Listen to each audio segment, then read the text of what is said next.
in a way that is both true to our traditions as a nation of law and as a nation of immigrants. I'm President of the United States. I don't endorse boycotts or not endorse boycotts. That's something that the private citizens can make a decision about. What my administration is doing is examining very closely this Arizona law and its implications for the civil rights and civil liberties of the people in Arizona, as well as the concern that you start getting a patchwork of 50 different immigration laws around the country in an area that is inherently the job of the federal government. Now, for the federal government to do its job, everybody's got to step up. And so I tried to be as clear as I could this week, and I will repeat it to everybody who's here. We have to have a comprehensive approach to immigration reform. The time to get moving on this is now.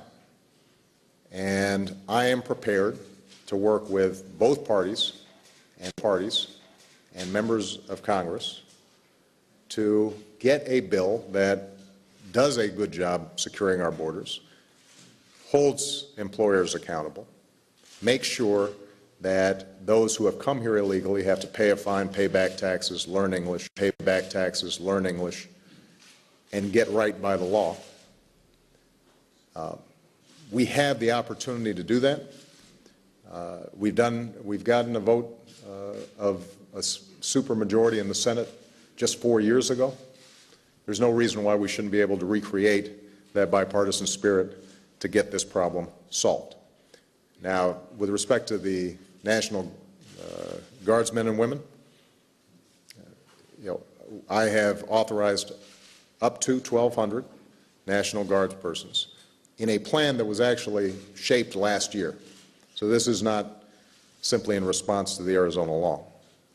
And what we find is that National Guard persons can help on intelligence, dealing with both drug and human trafficking along the borders. They can relieve border guards so that the border guards then can be in charge of law enforcement in those areas. So there are a lot of functions that they can carry out that helps leverage and increase the resources available in this area.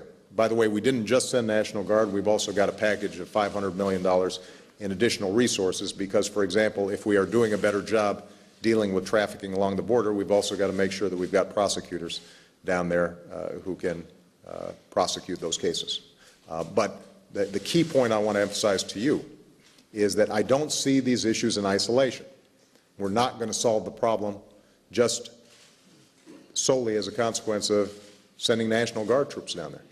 We're going to solve this problem because we have created an orderly, fair, humane immigration framework in which people are able to immigrate to this country in a legal fashion.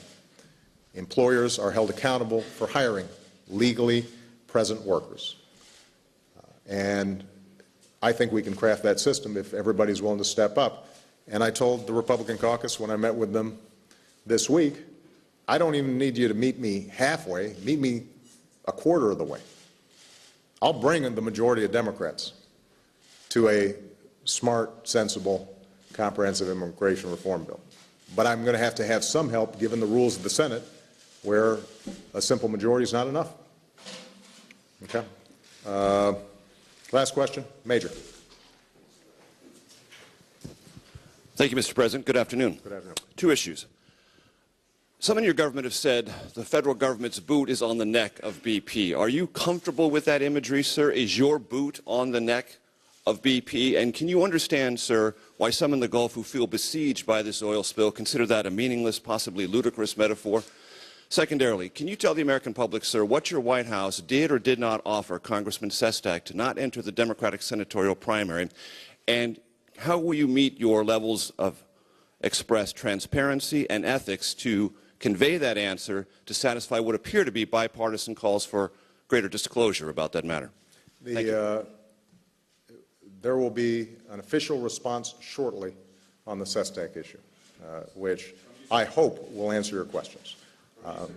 You will get it from my administration. So, and it will be coming out. When I say shortly, I mean shortly. I don't mean weeks or months.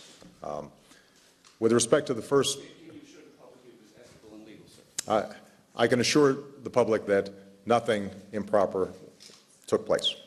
But as I said, there will be a response shortly on that issue.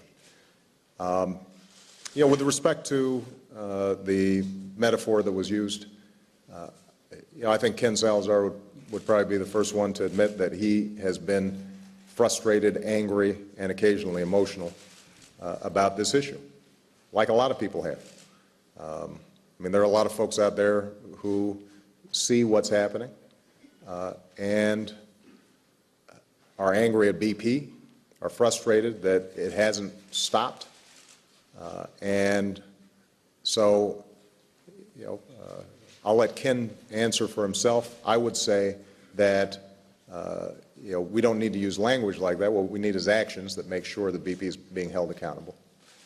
And that's what I intend to do, and I think that's what Ken Salazar intends to do. But look, we've gone through a difficult year and a half. This is just one more bit of difficulty. And this is going to be hard, not just right now. It's going to be hard for months to come. The Gulf, this spill, the Gulf is going to be affected in a bad way. And so my job right now is just to make sure that everybody in the Gulf understands this is what I wake up to in the morning, and this is what I go to bed at night thinking about. The spill. And it's not just me, by the way. When I woke up this morning and I'm shaving, and Malia knocks on my bathroom door and she peeks in her head and she says, "Did you plug the hole yet, Daddy?" Because I think everybody understands that when we are fouling the earth like this, it has concrete implications not just for this generation, but for future generations. I grew up in Hawaii, where the ocean is sacred. And when you see birds flying around with oil all over their feathers and turtles dying, and that doesn't just speak to the immediate economic consequences of this. This speaks to how are we caring for this incredible bounty that we have. And so, sometimes when I hear folks down in Louisiana expressing frustrations, I may not always think that their comments are fair. On the other end, I probably think to myself, these are folks who grew up, fishing in these wetlands and, seeing this as an integral part of who they are. And to see that messed up in this fashion would be infuriating. So the thing that the American people need to understand is that not a day goes by where the federal government is not constantly thinking about how do we make sure that we minimize the damage on this, we close this thing down, we review what happened to make sure that it does not happen again. And in that sense, there are analogies to what's been happening in terms of, in the financial markets and some of these other areas where big crises happen. It forces us to do some soul searching. And I think that's important for all of us to do. In the meantime, my job is to get this fixed. And in case anybody wonders, in any of your reporting, in case you're wondering who's responsible, I take responsibility. It is my job to make sure that everything is done to shut this down. That doesn't mean it's going to be easy. It doesn't mean it's going to happen right away or the way I'd like it to happen. It doesn't mean that we're not going to make mistakes. But there shouldn't be any confusion here. The federal government is fully engaged. and I'm fully engaged. All right? Thank you very much, everybody.